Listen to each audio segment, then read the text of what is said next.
Órganos encargados de ejercer control de convencionalidad. Hola a todos y a todas, me da muchísimo gusto saludarles, mis queridos y queridas estudiantes. Soy Jenny Judith Bernal Arellano y estaré acompañándoles en las siguientes semanas de aprendizaje con este tema que es bastante relevante, muy necesario de abordaje en los días que corren. Fue derivado a la reforma constitucional del 10 de junio del 2011 que se visibilizó el tema en nuestro país, aunque ya lo teníamos ahí en el artículo 133 constitucional, pero que por interpretación de nuestros tribunales federales pues no nos permitía verlos en todo su esplendor.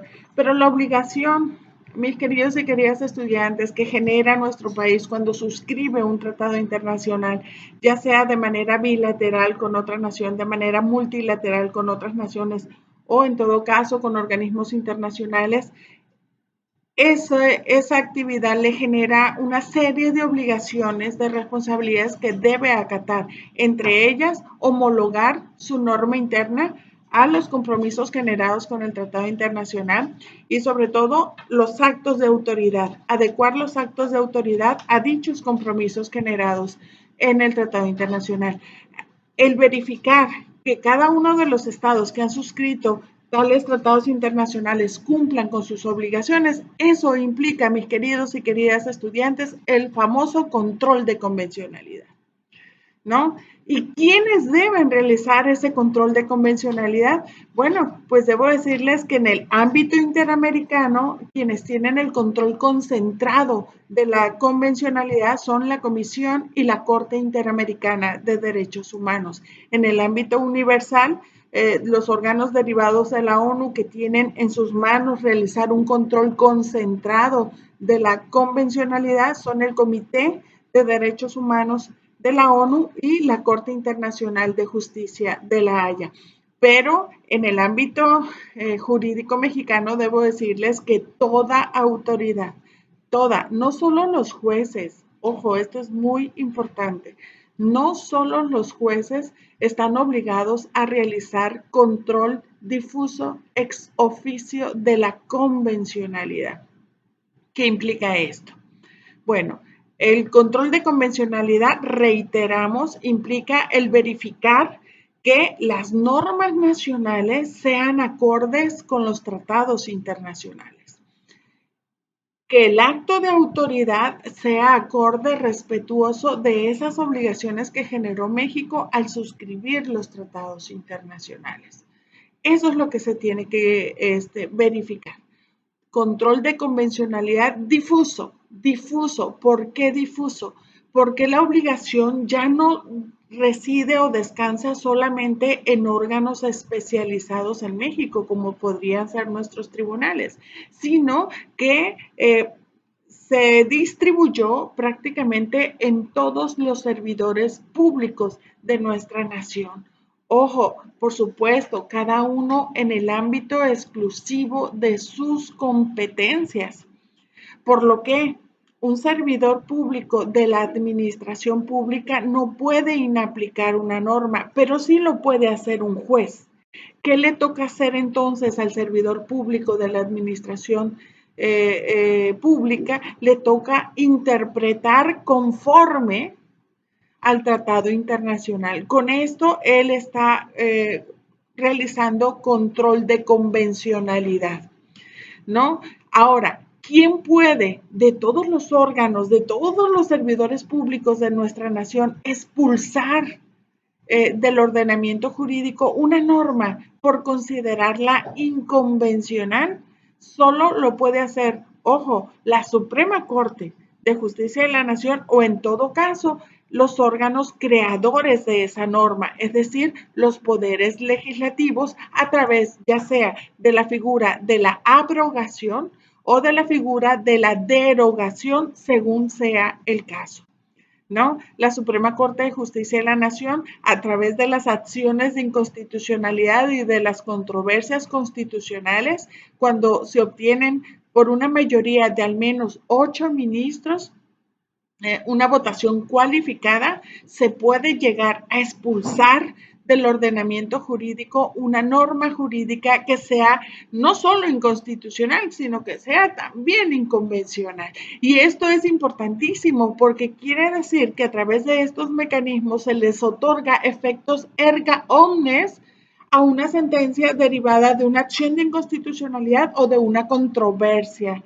constitucional. Y esto es muy importante porque a través del amparo, a través de nuestro amparo contra leyes, sí, nosotros podríamos cuestionar una norma inconstitucional o inconvencional, pero los efectos eran relativos. Es decir, solamente beneficiaban a la persona que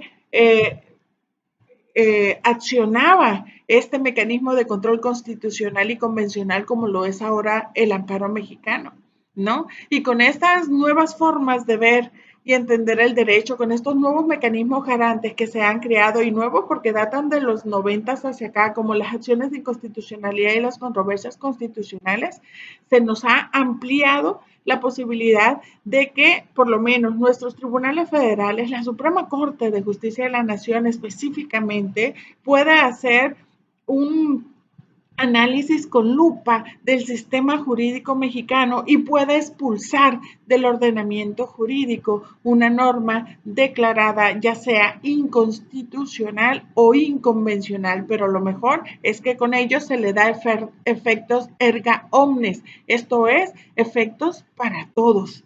No solamente beneficiará quien haya interpuesto esa acción o esa controversia o ese amparo inclusive. Ahora pueden llegar a tener efectos erga omnes, inclusive en las sentencias de amparo. Y esto es una novedad muy interesante que se incorpora al orden jurídico nacional a través de la figura de las declaratorias generales de inconstitucionalidad. Estas figuras que se incorporaron en el presente siglo en nuestra ley de amparo y que dan la oportunidad cuando hay un criterio reiterado de la inconstitucionalidad de una norma que pueda llegar a decretarse la Declaratoria General de Inconstitucionalidad para efectos de transitar de un efecto relativo a un efecto general que nos beneficie a todos y que esa norma pueda llegar a ser expulsada del ordenamiento jurídico. Esto es muy interesante, mis queridos y queridas estudiantes. Por eso es importante que identifiquen que todo servidor público, ojo, pero en el ámbito de sus exclusivas competencias, tienen el deber de realizar control tanto de la constitucionalidad como de la convencionalidad.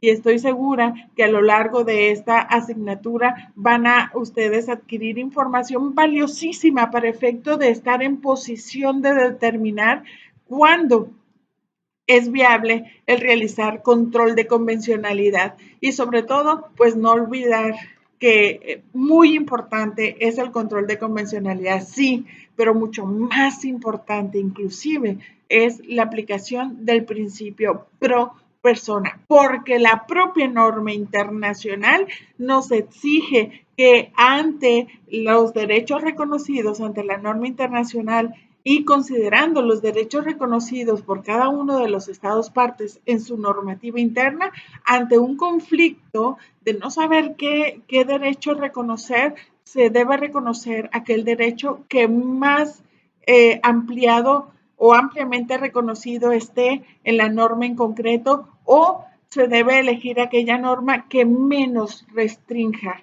dicho derecho.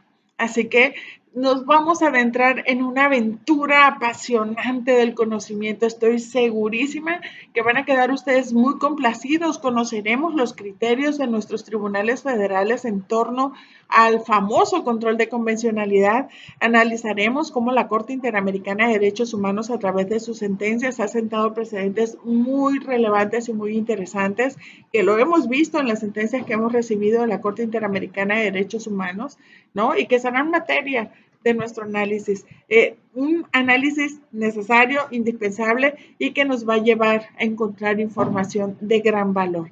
Estoy muy emocionada de ser yo quien nos acompañe en esta asignatura. Estoy muy emocionada, muy contenta de poderles tomar de la mano y adentrarlos a este mundo tan interesante, así que estaré al pendiente de ustedes, de sus avances, de sus observaciones, de sus dudas, de sus intervenciones en el foro.